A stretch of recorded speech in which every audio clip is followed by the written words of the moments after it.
Hey everyone, welcome to A Day in My Life, episode 4. ಇವತ್ತು ನನ್ನ college friend engagement ಇತ್ತು. So ಹಾಗೆ ನಮ್ಮ ಅಮ್ಮನ ಬಟ್ಟೆ ಐರನ್ ಮಾಡಿ ತಿಂಡಿ ತಿಂದು ನಾನು ರೆಡಿಯಾಗಿ ನಾವು ನಂಜನಗೂಡಿಗೆ ಹೊರಟ್ವಿ. ಅಲ್ಲಿಂದ ನಾವು ನನ್ನ ಫ್ರೆಂಡ್ ಮನೆಗೆ ಹೋದ್ವಿ, ನಾನು ಅಮ್ಮ. ಅವಳು ನನ್ನ ಹೇರ್ ಸರಿ ಮಾಡ್ತೀನಿ ಅಂದ್ಬಿಟ್ಟು ನನ್ನ ಹೇರ್ ಸರಿ ಮಾಡ್ತಿದ್ಲು. ಅಷ್ಟರಲ್ಲಿ ಇನ್ನೊಂದು ಫ್ರೆಂಡ್ ಕೂಡ ಬಂದು ಆಮೇಲೆ ನಾವು ಅಲ್ಲಿಂದ ಕೇಕ್ ತೊಗೊಂಡು ಮತ್ತೆ ನಾವು ಎಂಗೇಜ್ಮೆಂಟ್ ಸ್ಪಾಟಿಗೆ ಹೋದ್ವಿ. ಹುಡುಗಿ ಸಖತ್ತಾಗಿ ರೆಡಿಯಾಗಿ ಸ್ಟೇಜ್ಗೆ ಹೋಗ್ತಾ ಇದ್ಲು. ನಾವು ಕೇಕ್ ಕಟ್ ಮಾಡಿಸಿ ವಿಶ್ ಮಾಡಿದ್ವಿ. ಆ್ಯಂಡ್ ಮಿಷನ್ ಸಕ್ಸಸ್ಫುಲಿ ಕಂಪ್ಲೀಟ್ ಆಯಿತು. ಊಟ ತುಂಬ ಚೆನ್ನಾಗಿತ್ತು. ಊಟ ಎಲ್ಲ ಮಾಡ್ಕೊಂಡು ನಾನು ನನ್ನ ಫ್ರೆಂಡ್ಸ್ ಮನೆಗೆ ಹೊರಟ್ವಿ. ಸೊ ನಾನು ತ್ರಿಬಲ್ ರೈಡಿಂಗ್ ಸ್ಕಿಲ್ ನೋಡ್ಬಿಟ್ಟು ಈ ಥರ ಹೇಳ್ತಿದ್ಲು ನನ್ನ ಫ್ರೆಂಡು.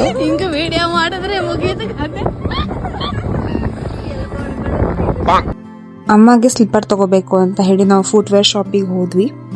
ಆಮೇಲೆ ಅಲ್ಲಿಂದ ಶಾಪಿಂಗ್ ಎಲ್ಲ ಮಾಡಿ ನಾವು ಮತ್ತೆ ಮೈಸೂರಿಗೆ ಬಂದು ಮನೆಗೆ ತಲುಪಿದೆ.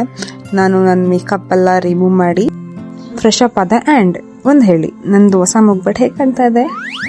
ಆ್ಯಂಡ್ ನಾನು ಕಾಫಿ ಎಲ್ಲ ಕುಡಿದು ಹಣ್ಣು ತಿಂದು ಆ್ಯಂಡ್ ಊಟ ಎಲ್ಲ ಮಾಡಿ ಆಮೇಲೆ ನಾನು ಪ್ರಾಜೆಕ್ಟ್ ಮಾಡೋದಕ್ಕೆ ಕೂತ್ಕೊಂಡೆ. And that's it for today. Next ವಿಡಿಯೋದಲ್ಲಿ ಸಿಗೋಣ. ಬಾಯ್.